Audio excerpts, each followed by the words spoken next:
Hello students, आप सभी का जेई क्लासेस मेरठ परिवार में बहुत बहुत स्वागत है। मैं आकांक्षा और हम रोज़ मिल रहे हैं और हम साथ में पढ़ते हैं कम्युनिकेशन स्किल्स। हमने अभी तक जितना कवर किया है मुझे लगता है वो आप सबको अच्छे से समझ में आ रहा होगा। एक बार थोड़ा सा रिव्यू बता दूं कि हमने क्या क्या किया है। तो हमने कंप्लीट कर ली थी first unit of communication skills, जो थी basics of grammar, basics of communication skills, जिसमें हमने बात करी थी कम्युनिकेशन क्या होता है। उसके बाद हमने लास्ट में ये भी पढ़ा था कि कम्युनिकेशन करने के लिए किस चीज़ की ज़्यादा ज़रूरत होती है, और हमने सबसे बड़ा फोकस एक ही पॉइंट पे पाया था, वो था हमारी लैंग्वेज। और उसके लिए हमने स्टार्ट किया था पढ़ना applications of grammar. Applications of grammar में जो सबसे पहली चीज़ हमने पढ़ी थी वो थी पार्ट्स ऑफ स्पीच। खाली एक यही टॉपिक था जो हमने अभी तक कवर किया है, और उसमें भी इंडिविजुअली 8 टॉपिक पढ़े हमने। और जितना कि मैं समझ सकती हूँ कि मेरे बच्चों को काफ़ी कुछ समझ भी आ गया कि क्या है एक्चुअली में पार्ट्स ऑफ स्पीच। उसके बाद हमने एडिशनल टॉपिक्स में पढ़ा पंक्चुएशन, सेंटेंसेस के बारे में भी हमने जाना। तो मुझे लगता है कि आपको अब ये समझ में आ गया कि एक सेंटेंस कैसे बनता है। और ये जो पार्ट्स ऑफ स्पीच हमने पढ़े वो हमने कोई टाइम वेस्टेज नहीं किया, उसमें हमने कितना सारा टाइम इन्वेस्ट किया कि हमें कितने अच्छे से सेंटेंस बनाना आ गया। आज हम बात करने वाले एक नई चीज़ की। टॉपिक का नाम है टेंसेस। मुझे पता है आपके फेस के थोड़े एक्सप्रेशंस बदल रहे हैं। टेंसेस बहुत इजी है, जैसे आपके एग्जाम में आता है हम उस पॉइंट ऑफ व्यू से टेंसेस को पढ़ने वाले हैं। तो जल्दी से अपनी क्लास को शेयर करो, अपने फ्रेंड्स को इन्फॉर्म करो कि क्लास ऑलरेडी शुरू हो चुकी है, जिससे कि आके सब ज्वाइन कर सके। और हाँ, जितने भी बच्चों को एप्लीकेशंस ऑफ ग्रामर में या बेसिक्स ऑफ कम्युनिकेशन में कोई प्रॉब्लम है, कोई डाउट है, तो प्लीज़ डाउट ग्रुप पे ज़रूर मेंशन करें। डिस्क्रिप्शन बॉक्स में आपके पास लिंक दिया हुआ है डाउट ग्रुप का, ज्वाइन करो डाउट ग्रुप, और जल्दी से जल्दी पढ़ो, नोट्स बनाओ और डाउट्स निकालो। जितने ज़्यादा डाउट्स निकलेंगे उतना क्लैरिटी रहेगा कि आपको कितना टॉपिक समझ में आता है। ठीक है, अब बढ़ते हैं हमारे टॉपिक की तरफ। नाम क्या है हमारे टॉपिक का? हमारे टॉपिक का नाम है टेंसेज। टेंसेस क्या होता है? टेंसेस क्या चीज है? टेंसेस असल में सिर्फ और सिर्फ हम बात कर रहे हैं कि काम किस समय हो रहा था। तो टेंस में जिस चीज पे हम फोकस करेंगे वो चीज है समय, यानी कि टाइम। अब जो टाइम है वो 3 अलग अलग पार्ट्स में डिवाइडेड है, और वो पार्ट्स क्या हैं? Present, past, future. ये 3 टाइप्स हैं। ठीक है, अब टाइम में अगर हम इन 3 टाइप्स की बात कर रहे हैं तो काम भी उसी के अकॉर्डिंग हो रहा है, और वर्ब जिसकी मैं बात करती हूं या जिसे मैंने सबसे पहले पढ़ा था, वर्ब, उसकी फॉर्म भी इन तीनों के अकॉर्डिंग चेंज होती रहती है। ठीक है, वर्ब मेरा होता है एक्शन वर्ड। वर्ब क्या है मेरा? Action word. तो जो ये एक्शन वर्ड है ये टाइम के अकॉर्डिंग बदलता रहता है। जब मेरा काम प्रेजेंट टाइम यानी कि वर्तमान काल में हो रहा होगा, वर्तमान काल इज प्रेजेंट, तो अगर मेरा काम वर्तमान यानी कि अभी इस वक्त हो रहा है तो वो क्या हो जाएगा? प्रेजेंट टेंस हो जाएगा। ठीक है, आगे बढ़ते हैं। हमारे पास जो दूसरा टाइम आता है, टाइम का स्लॉट आता है, या जिसमें हमने इसे विभाजित किया है, जो तो उसका सेकंड टाइप है, वो हमारा पास्ट आता है। पास्ट मतलब भूतकाल, जो समय बीत गया है। ठीक है, बीता हुआ समय, बीता हुआ समय। तो इसको हम वर्ब की अलग फॉर्म से डिपिक्ट करते हैं। थोड़ा सा एग्जाम्पल देते हैं जिससे कि आपको क्लैरिफिकेशन शुरू हो जाए बिल्कुल क्लास की स्टार्टिंग से। प्रेजेंट मतलब इज डूइंग। ठीक है, इज का यूज अभी हो रहा है, प्रेजेंट, वर्किंग राइट नाउ, अभी के समय जब वो प्रेजेंट चल रहा है। ठीक है, पास्ट का मतलब है हुआ था, यानी कि वॉज। ठीक है, हुआ था। मैं कल सो रहा था, तो रहा था इज वॉज, ऑलरेडी कल हो चुका। आगे आते हैं, हमारे पास जो आता है तीसरा वो है फ्यूचर टेंस। फ्यूचर टेंस मतलब जो चीज अभी आएगी, यानी कि भविष्य में होगी। ठीक है, यानी कि भविष्यकाल। अगर मैं किसी चीज के होने की कोई संभावना रख रही हूं तो मैं उसे फ्यूचर टेंस में डाल देती हूँ। तो यानी कि संभावना यानी कि विल हैपन, ऐसा हो सकता है। तो इस टाइप से मैंने टाइम को डिफरेंशिएट किया है 3 फॉर्म्स में। पहला है प्रेजेंट, सेकंड है पास्ट और थर्ड है फ्यूचर। जो मेरा फर्स्ट टेंस है वो हमेशा मुझे वो चीज बताएगा जो अभी चल रही है, जैसे हम लोग अभी पढ़ रहे हैं। ठीक है, आपने कल वीडियो दोबारा देखा था यानी कि पास्ट टेंस, आप मुझे डाउट्स बताओगे यानी कि फ्यूचर टेंस। ठीक है, तो समझो इस चीज को कि कैसे समय काम करता है, और उसी चीज को अगर हम ध्यान में रखें तो हमारा जो वर्ब फॉर्म है यानी कि वर्ब यानी कि एक्शन वर्ड, वो उसी के अकॉर्डिंग चेंज होता रहता है। ठीक है, अब वर्ब के जो फॉर्म्स होते हैं वो हर 3 फॉर्म में आते हैं, जिसको हम V1, V2, V3 कहते हैं। V1 तो हमारा पास्ट प्रेजेंट हो जाता है, V2 हमारा पास्ट में यूज होता है, और V3, V2 कभी कभी V1 भी हमारा फ्यूचर में यूज होता है। फ्यूचर थोड़ा डिपिक्टेबल होता है। डिपिक्टेबल क्या कहते हैं कि डिपिक्टेबल मैं सोच सकती हूँ ऐसा होगा, जरूरी नहीं है फ्यूचर में ऐसा हो। जैसे कि अगर मैंने बोला हो सकता है आज रात को बारिश हो सकता है, जरूरी नहीं है हो आज रात को बारिश होगी, ऐसा भी एक फ्यूचर है, लेकिन यहाँ पे मैं श्योर हूँ। तो 2 तरीके के फ्यूचर को डिफाइन करने वाले सेंटेंसेस आते हैं। आपको इसी चीज को जज करना है और ये पता लगाना है कि किस तरीके से हम शब्द को यूज करेंगे, या किस तरह से सेंटेंस में शब्द को यूज किया गया है, उसको वर्ब को यूज किया गया है, और मेरे को ये डिफाइन करना है कि कौन सा टेंस वो है। ठीक है जी, ये पूरा टेंसेस है। टेंसेस मैं फोकस करती हूं अब सिर्फ क्वेश्चन जो एग्जाम में आएगा। तो जरा थोड़ा सा ये चीज ध्यान रखना कि ये टॉपिक इतना इंपॉर्टेंट है कि आपको इसको बहुत ध्यान से पढ़ना है, क्योंकि पेपर में इसमें से 4 नंबर का तो आता ही आता है, और बढ़ने की भी संभावना है, क्योंकि this is very important topic. ये बहुत इंपॉर्टेंट टॉपिक है। आज जो हम डिस्कस करने वाले हैं वो हम पढ़ेंगे ही एग्जाम पॉइंट ऑफ व्यू से, और हम पूरा टॉपिक एक साथ नहीं उठाएंगे क्योंकि ये बहुत वाइड टॉपिक है, बहुत बड़ा टॉपिक है, तो आप कंफ्यूज हो सकते हो। तो हम इस क्लास को भी 2 क्लास में डिवाइड करेंगे, हो सकता है 3 में भी डिवाइड करें, क्योंकि ये इतना नहीं है, ये तो सिर्फ इंट्रोडक्शन है, आगे बहुत सारी चीजें एक्सप्लेन करने वाली हैं। तो आपको कंटिन्यूटी बना के रखनी है, रेगुलर क्लास अटेंड करनी है, ये तो आपको पता ही है, मैं रोज भी बताती हूँ। लेकिन हाँ, टेंसेस के लिए आपको ये चीज हमेशा ध्यान रखनी है कि वो साथ में रेगुलर बेसिस पढ़ा जाएगा, अलग अलग नहीं पढ़ा जाएगा। इसीलिए सब कुछ एकदम ध्यान से करना है। ठीक है जी, चलिए तो स्टार्ट करते हैं एग्जाम पॉइंट ऑफ व्यू से कि हम एग्जाम में क्या क्या फेस करते हैं टेंसेस की तरफ से। टेंसेस की डेफिनेशन, लेकिन डेफिनेशन में ऐसे नहीं कि आप डिफाइन करोगे कि टेंसेस क्या है, वो नहीं होता। टेंसेस मतलब आपको ये बताना है कि टेंस में हम क्या देखते हैं। जैसे मैंने अभी आपको समझाया पूरा कि टेंस में आप क्या देखते हो। ठीक है, तो जो अभी हमने किया था वो था डिफाइनिंग ऑफ द टेंस। ठीक, जो एग्जाम में आता है, हम यूनिट 2 के सेकंड टॉपिक पे हैं। ये मेजर टॉपिक है और इसका नाम टेंसेस है। मेरे ख्याल ये सबको आइडिया है कि हमने टॉपिक 1 के बहुत सारे पार्ट्स किए थे, 8 पार्ट्स थे। उसके बाद हमने बहुत सारे डिफरेंट टॉपिक्स करे हैं, बहुत सारे नहीं 4 डिफरेंट टॉपिक्स करे हैं, जिसमें सेंटेंसेस है, आपका पंक्चुएशन है, मॉडल्स है। हालांकि पंक्चुएशन हम अनसीन पैसेज के साथ भी करेंगे, लेकिन यहाँ पे एक अलग से क्वेश्चन आने का पूरा चांस होता है, जो मैंने बताया था 2 से 4 नंबर में भी आता है। तो इसलिए आप पेपर पैटर्न को स्ट्रिक्टली फॉलो करिए, मैं भी वही कर रही हूँ। तो आप इन चीज़ों का ध्यान रखिए। मैं हर वीडियो में मार्क्स भी बता रही हूँ, तो आप उस पॉइंट ऑफ व्यू से पढ़िए कि एग्जाम में कितना आना है और मुझे कितने पे फोकस करना है कि मैं लिखूंगा कितना।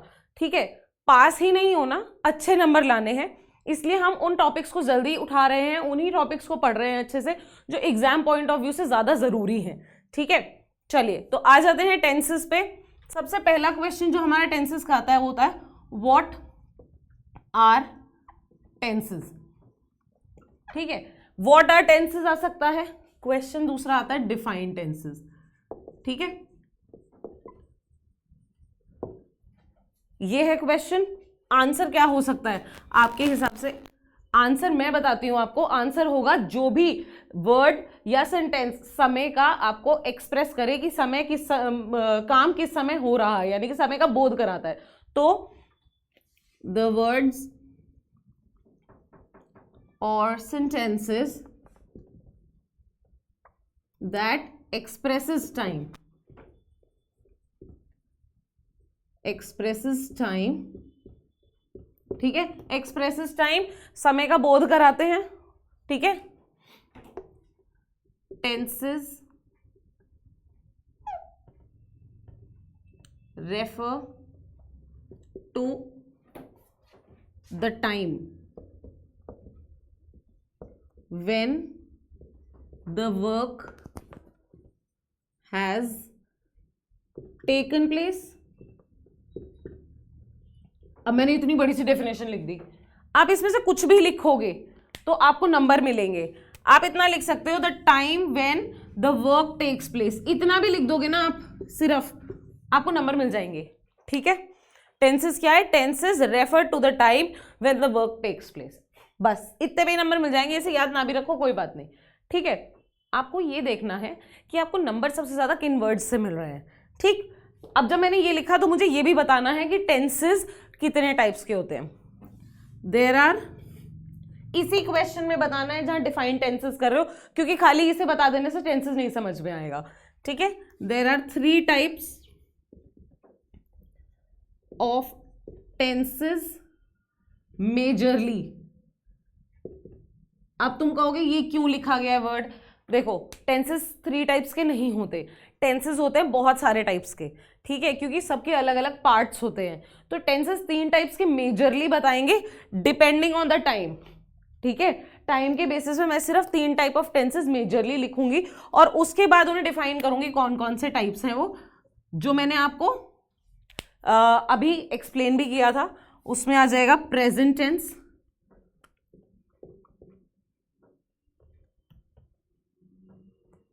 पास्ट टेंस और future tense. Past, future, present. Present को हम कहते हैं वर्तमान, वर्तमान काल। साथ ही में पास्ट के लिए मैं लिख दूंगी भूतकाल और प्रेजेंट के लिए मैं लिख दूंगी भविष्यकाल, ठीक है जी। ये मेरा आंसर बनता है, ठीक। अब इतने में सिर्फ इतना ही लिखना है 2 नंबर के आंसर में, आपको इसको एक्सप्लेन भी करना होगा, ठीक है। जैसे she sings, she सैंग, she will sing.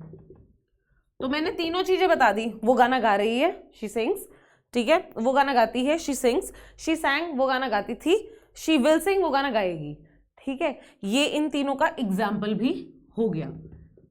ये आपका फर्स्ट क्वेश्चन है जो एग्जाम में आने के चांसेस हैं, ठीक है, क्योंकि ये बहुत एप्ट क्वेश्चन, बहुत जल्दी जल्दी पूछा जाता है। अब ऐसा नहीं है कि एकदम ऐसे ही आ जाएगा, आपको थोड़ा ध्यान लगाना पड़ेगा कि किस तरीके से टेंसेस पूछा गया है। हो सकता है एक्सरसाइज बेस्ड क्वेश्चन भी आ जाए, जिसके बारे में हम इसके बाद डिस्कशन करेंगे, ठीक है। This was it. इसके बाद हम शुरू कर रहे हैं कि हमारे टेंसेस कितने कितने टाइप्स के होते हैं। आपको एक बात ध्यान रखनी है, यहाँ पे मेजरली लिखना जरूरी है, क्योंकि टेंसेस 3 टाइप के नहीं होते, टेंसेस 3 से ज्यादा टाइप्स के होते हैं। अब मैं वो आपको पढ़ाने वाली हूँ, क्योंकि क्वेश्चन में ये पेपर में आता है, एक बड़ा अच्छा क्वेश्चन आ सकता है, explain the various types of tenses, ठीक है। बहुत बड़ा अच्छा क्वेश्चन आता है, वो किस बेसिस पे होता है वो भी हम अभी समझेंगे, ठीक है। चलिए देखते हैं टाइप्स ऑफ टेंसेस क्या है। सबसे पहले ये देखेंगे टाइप्स ऑफ टेंसेस आए कहां से, ठीक है, उसके बाद बात करेंगे कि वो होते क्या हैं, ठीक है। तो हमारे पास जो टाइप्स ऑफ टेंसेस है वो 4 टॉपिक्स पे बेस्ड है। सबसे पहले सिंपल फॉर्म, फिर है कंटिन्यूअस,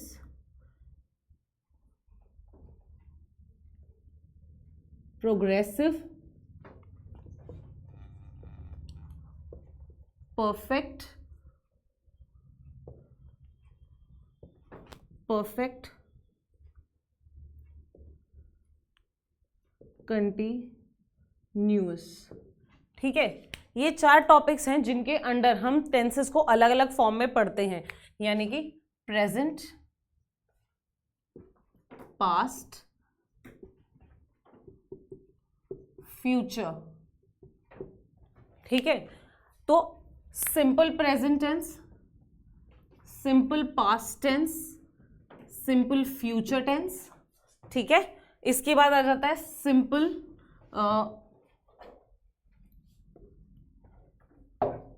इसके बाद आ जाता है हमारा present continuous, past continuous, future continuous. ठीक है, perfect, present perfect, past perfect, future perfect. उसके बाद परफेक्ट कंटिन्यूअस, तो present perfect continuous, past perfect continuous, future perfect continuous. ये हमारे टेंसेस के टाइप्स को बहुत अच्छे से डिफाइन कर रहा है। ठीक है, तो कुल मिला के मेरे पास 4, 8, 12 टाइप ऑफ मेजर टेंसेस होते हैं। ठीक है, मैंने 12 इसलिए लिखा क्योंकि ये इनके फॉर्म्स हैं। कॉम्बिनेशन आपके सामने बनाया है, present simple, past simple, future simple, किस तरीके से मैं यूज करती हूं इनको। ठीक है, अगर हम प्रेजेंट सिंपल की बात करते हैं तो हम यहाँ पे वर्ब की प्रेजेंट, पास्ट और फ्यूचर सिंपल या कंटिन्यूअस या परफेक्ट, इन सब की बात करते हैं, तो हम मेजरली बात करते हैं उस पॉइंट की जहां मैं देख रही हूं कि किस तरीके से वर्ब का फॉर्म चेंज होता है। ठीक है, जो वर्ब के फॉर्म्स, वर्ड्स जैसे चेंज हो रहे थे, सिंग, सैंग, संग, ये एक वर्ड है जिसके फॉर्म्स चेंज हो रहे हैं। वो फॉर्म्स इनके यूसेज पे चेंज होते हैं, किस तरीके से मैं एक शब्द को यूज कर रही हूँ, कौन से टेंस में यूज कर रही हूँ, और वो किस तरीके से हाईलाइट हो रहा है। ठीक है, चलिए अब आ जाते हैं। ये तो एक प्रेजेंटेशन टेबल था जिसमें मैंने आपको बताया टेंसेस कितने टाइप्स के होते हैं। ये हमारा टाइप्स का डिस्क्रिप्शन देता है बेसिकली। ठीक है, टाइप्स आपको यहां समझ में आए। अब हम इनको अच्छे से डिटेल में पढ़ने वाले हैं। इसमें हम क्या पढ़ेंगे, कैसे कहते हैं एफर्मेटिव, नेगेटिव और क्वेश्चन स्टेटमेंट्स जो होती हैं। कल आपने सेंटेंसेस पढ़ा था, उसमें आपने एसर्टिव सेंटेंस के 2 टाइप्स पढ़े थे और साथ ही में इंटेरोगेटरी स्टेटमेंट्स पढ़े थे। ठीक है, पढ़े थे, याद भी है। तो उसमें जो हमारा एसर्टिव है, एसर्टिव में हमारी 2 चीजें थी, एफर्मेटिव यानी कि पॉजिटिव सेंटेंस, नेगेटिव सेंटेंस, और साथ में उसके आगे था हमारे पास इंटेरोगेटरी सेंटेंस। तो इन तीनों सेंटेंसेस पे हम फोकस करने वाले हैं। तो इनके 3-3 पार्ट्स और हो जाते हैं जब मैं इन्हें एक्सप्लेन करती हूँ। तो अगर मैं 3 और ऐड कर दूं तो फॉर्म्स बढ़ते ही जाएंगे। मैं जैसे जैसे ऐड करती जाऊंगी चीजें बढ़ती जाएंगी। तो आप ये नहीं मोटे मोटे तौर पे कह सकते कि कितने आपके पास टेंसेस फॉर्म्स में बन रहे हैं। इसीलिए डिफाइंड टेंसेस के साथ मैंने आपको वहां पे लिख के दिया था, there are 3 major type of tenses या 3 टाइप्स ऑफ टेंसेस मेजरली। ठीक है, चलिए आगे बढ़ते हैं और देखते हैं कि हमारे टेंसेस का फर्स्ट टाइप यानी कि सिंपल प्रेजेंट क्या होता है। ठीक है, let's see, let's talk about this. इसको आप कहते हैं बिल्कुल भी हेडेक लेके मत चलना, क्योंकि देखो एग्जाम में जो आएगा उसी पॉइंट ऑफ व्यू से पढ़ रहे हैं, तो इसको समझ के चलना थोड़ा सा, जिससे कि एग्जाम में इस चीज को अटेम्प्ट बहुत अच्छे से कर सको। लास्ट 2 इयर्स के पेपर में नहीं आया है, लेकिन बहुत इंपॉर्टेंट टॉपिक है, आता जरूर है। इस तरीके से नहीं आएगा तो फिलअप्स के फॉर्म में आएगा जिसमें वर्ब फॉर्म्स यूज होंगे। तो हम वो सारी चीजें डिस्कस करेंगे। हमने एक क्वेश्चन ऑलरेडी डिस्कस कर लिया है, अब हम दूसरा क्वेश्चन डिस्कस करने जा रहे हैं, वो है हमारा types of tenses. Types of tenses, types of tenses में हम जो पहली चीज डिस्कस कर रहे हैं वो है टेंस का फर्स्ट फॉर्म यानी कि सिंपल प्रेजेंट। ठीक है, सिंपल प्रेजेंट है, so this is a tense. ठीक है, टेंस सिंपल प्रेजेंट में हम कौन कौन सी चीजें डिस्कस करेंगे, सेंटेंस टाइप, आपको किन सेंटेंसेस में फोकस करना है वो है आपका एफर्मेटिव, नेगेटिव और साथ में क्वेश्चन। ठीक है, इसको हम एक्सप्लेन कर लेते हैं। A is for affirmative, then N is for negative and Q is for question. ठीक है, अगर आप इस तरीके से शॉर्ट फॉर्म्स यूज करते हैं तो आपको ये मेंशन करना जरूरी होता है कि आप क्या यूज कर रहे हो शॉर्ट फॉर्म में। अगर मैं यहाँ खाली ANQ लिख देती हूँ तो आपको शायद कभी समझ में ही नहीं आएगा कि ANQ क्या है। तो ANQ है एफर्मेटिव, नेगेटिव एंड क्वेश्चन। ठीक है, उसके बाद हम इसके बारे में डिस्कस करेंगे कि इसका यूज क्या होता है। ठीक है, और यूज के साथ हम लिखेंगे कोई सिग्नल वर्ड अगर मेरे पास है तो। ठीक है, जरूरी नहीं है सब में हो कोई सिग्नल वर्ड, लेकिन जिनमें होगा मैं उनमें आपको जरूर बताऊंगी सो दैट आप उन्हें याद कर सको और आप आगे रेफरेंस के लिए उसे यूज कर सको। ठीक है, तो पहला सेंटेंस हम ले लेते हैं, ही प्लेज। ये हो गया मेरा एफर्मेटिव सेंटेंस, यानी कि एक पॉजिटिव सेंटेंस। अगर ये पॉजिटिव है और मुझे इसे नेगेटिव बनाना है तो ही मैं डज नॉट लगा दूं, ही डज नॉट प्ले। ठीक है, अगर मैं बात करती हूं क्वेश्चन की तो मैं किस तरीके से उसे क्वेश्चन कर सकती हूं, does he play, does he play, ये मैंने क्वेश्चन कर दिया। अब देखो एक ही वर्ड है, मैंने प्ले की बात करी है, वो आपका वर्ब फॉर्म है, वर्ब है यहाँ पे, और ये बेस वर्ड दिया हुआ है आपको। ठीक है, और इसमें मैंने तीन चीजें आपसे पुट अप करी है। मैंने पहले तो एक पॉजिटिव सेंटेंस दिया है, दूसरा नेगेटिव और तीसरा क्वेश्चन। जब मैं बात कर रही हूं इस टाइप के किसी फॉर्मेट की तो मेरे पास तीन चीजें एक ही पॉइंट से पुट अप होके आ रही हैं। पहली तो मुझे ये बता रही है कि एक्शन कैसे हो रहा है, यानी कि ये किस तरीके का है, ये प्रेजेंट से रिलेटेड है। प्रेजेंट एक्शन टेकिंग प्लेस, यानी कि एक्शन हो रहा है, जैसे हम पढ़ रहे हैं तो एक्शन हो रहा है। अगर मैं बात करूं ही डज नॉट प्ले, मैंने एक फैक्ट बता दिया कि वो खेलता नहीं है, ये एक सच्चाई पता चल गई आपको डज नॉट प्ले से। ठीक है, डज ही प्ले, मैंने एक क्वेश्चन उठा दिया कि क्या वो खेलता है। तो एक्शन जो मेरा यहाँ पे हो रहा है वो या तो मतलब एक तरीके से एक शेड्यूल टाइम टेबल पे है, तो डज ही प्ले मैं कब पूछूंगी, क्या वो खेलता है, मुझे कुछ प्लान करवाना है। तो कहीं ना कहीं यहाँ पे जो इम्पैक्ट आ रहा है वो उस क्वेश्चन का आ रहा है, जहां मैं ये पूछ रही हूँ कि एक्शन जो है वो कोई टाइम टेबल के थ्रू सेट किया गया है क्या। तो मैं यहाँ मेंशन कर सकती हूँ set through a time table. ठीक है ना, ये इस टाइप से आपकी प्रेजेंटेशन आई और इसमें मैंने बिल्कुल क्लियरली बता दिया कौन सा सेंटेंस किस चीज से डील कर रहा है। जब मैं इस टाइप की चीजें कर रही हूं तो मेरे पास कोई ना कोई सिग्नल वर्ड होगा। तो अगर मैं पहले वाले की बात करूं तो कहीं ना कहीं ऑलवेज हो रही है वो चीज, या फिर नॉर्मली कह लो।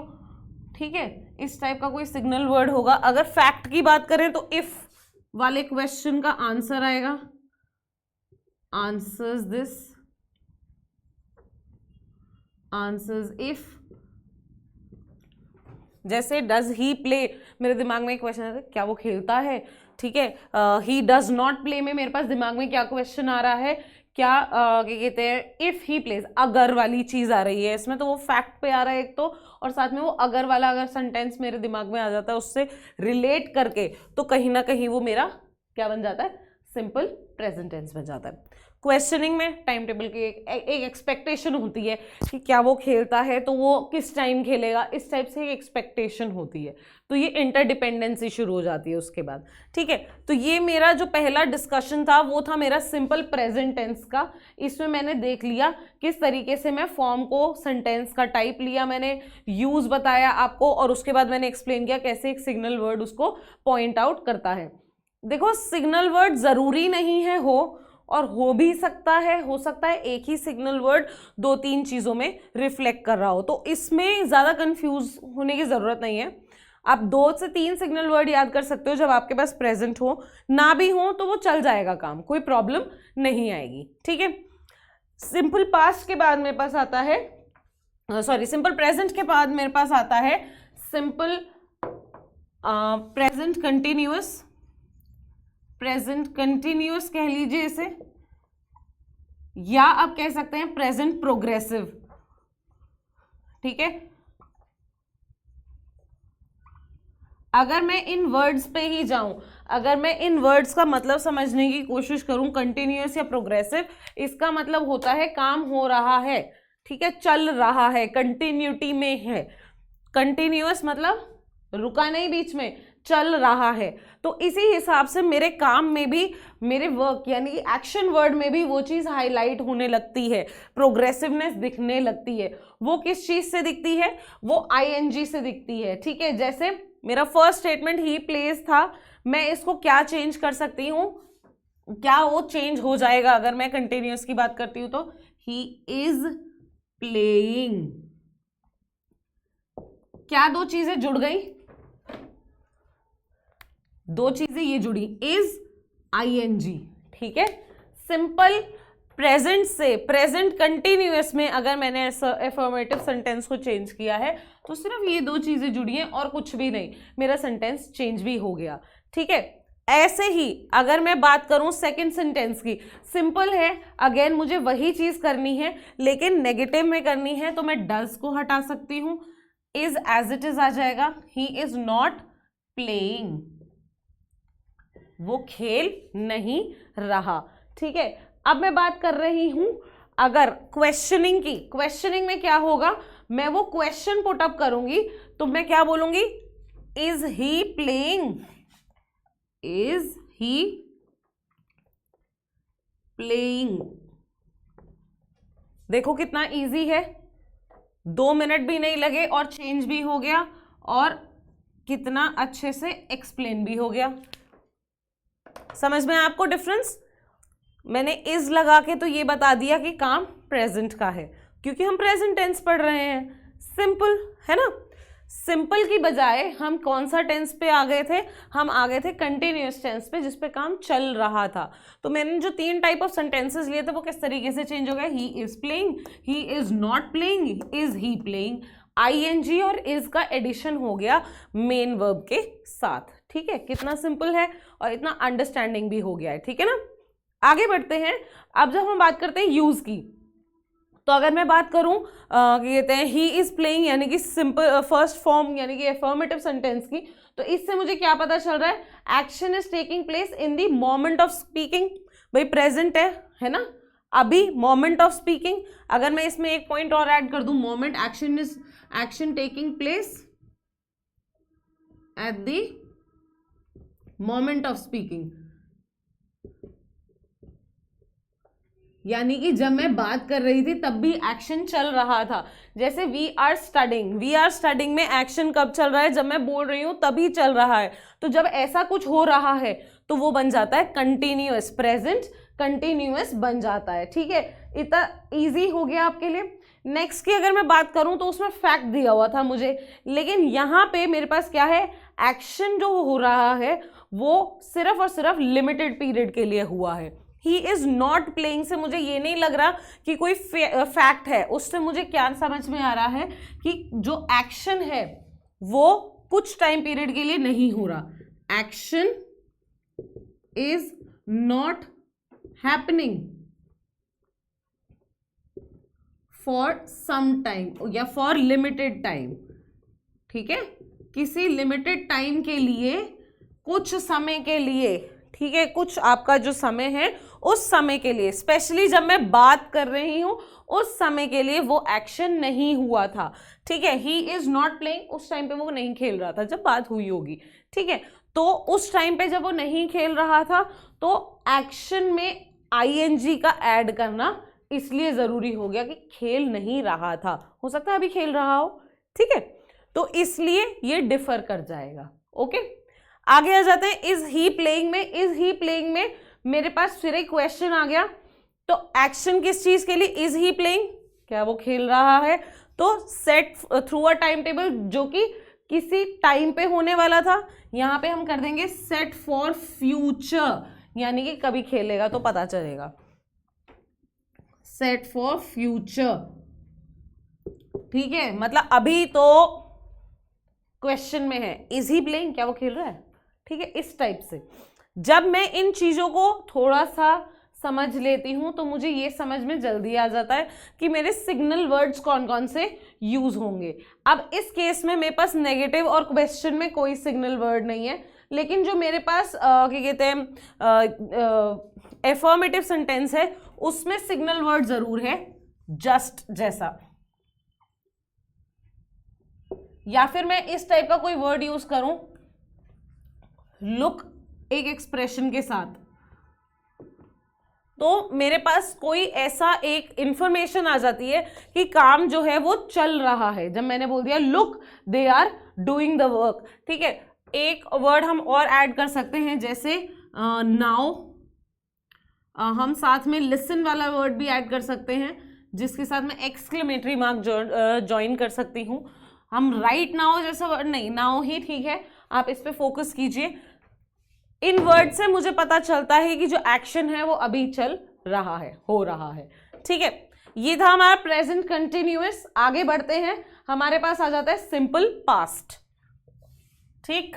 Let's talk about past tense. अभी हम बात कर रहे थे प्रेजेंट टेंस की। प्रेजेंट टेंस में हमने दो चीजें पढ़ी, सिंपल प्रेजेंट और प्रेजेंट कंटिन्यूअस। अब हम पढ़ रहे हैं सिंपल पास्ट। पास्ट मतलब भूतकाल, यानी कि हुआ था काम, ठीक है ना। तो क्या करना है हमें, इसमें माइनर चेंजेस करेंगे। जैसे हम करेंगे सबसे पहले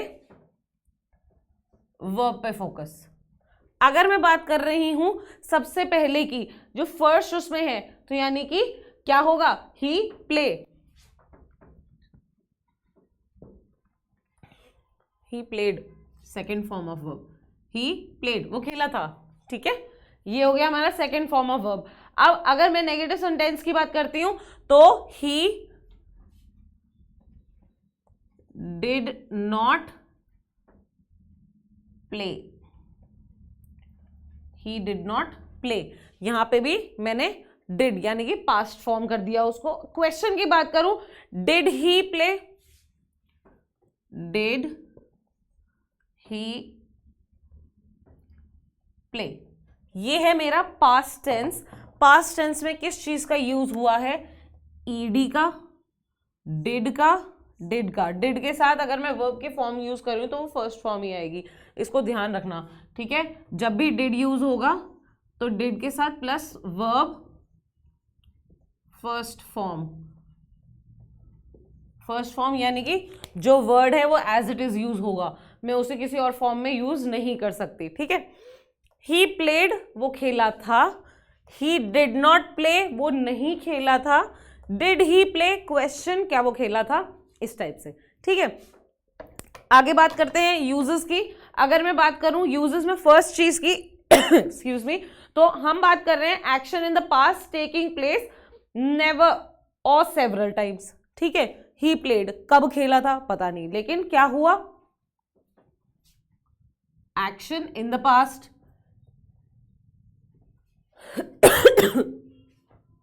action taking place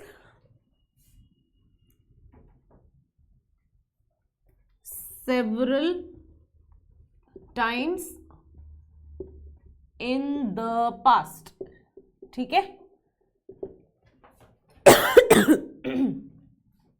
several times कब हुआ है, पास्ट में हुआ है, इस चीज का ध्यान रखना। ही प्लेड, खेला था, कब खेला होगा मुझे नहीं पता, लेकिन कुछ टाइम तो खेला है वो पास्ट में, ठीक है। इसके बाद आता है हमारा सेकंड पॉइंट, यानी कि नेगेटिव सेंटेंस। वो कहता है he did not play. He did not play में क्या आ रहा है, एक्शन तो हो रहा है लेकिन एक पॉइंट के बाद हो रहा है। तो एक्शन हुआ, शायद वो किसी पॉइंट के बाद नहीं खेला होगा, तो action is happening for, action is happening one after another.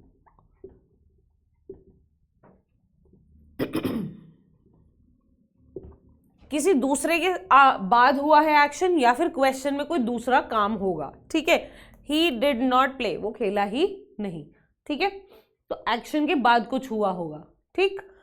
आगे बढ़ते हैं, डिड ही प्ले, क्या वो खेला, ठीक है। क्या वो खेला, एक्शन इज टेकिंग प्लेस किसी जो भी कोई है क्वेश्चन है वो किसी चीज के बीच में पूछा जा रहा है, ठीक है। Set in the middle of something, set in the middle.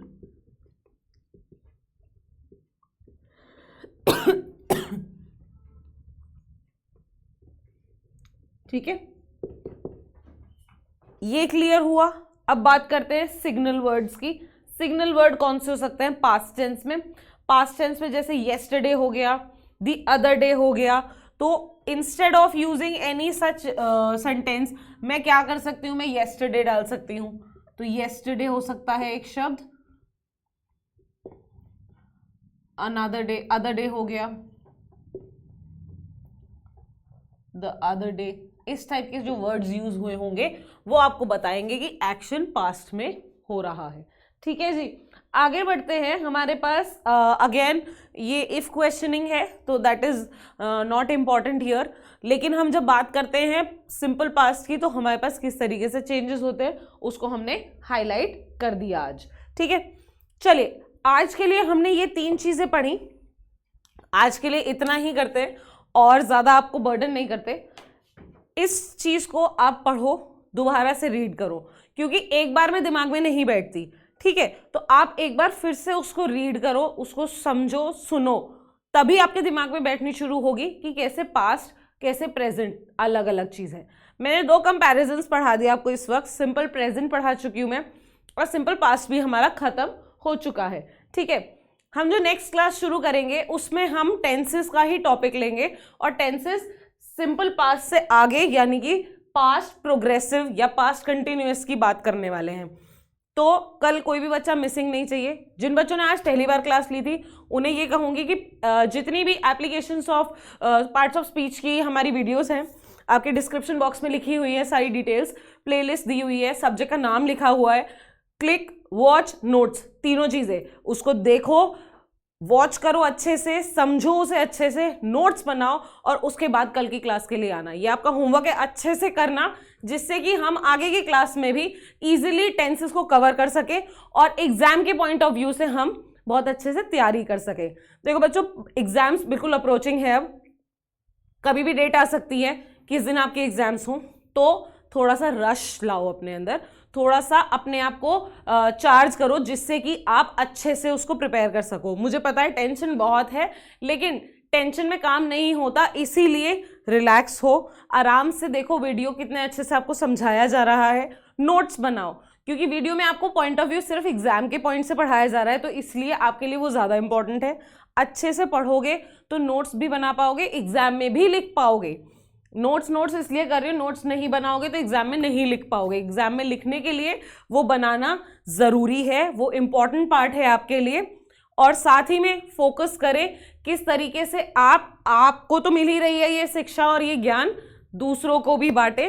तो प्लीज़ ज़रूर क्लास को शेयर करें जिससे बाकी फ्रेंड्स को भी ये टॉपिक्स अच्छे से समझ में आ जाए। चलिए अपना ध्यान रखिए, हम कल मिलते हैं और कंटिन्यू करेंगे कि कैसे हमें टेंसेस में आगे और पढ़ना है, टाइप्स ऑफ टेंसेस, ठीक है जी। Thank you so much, take care of yourself, bye bye.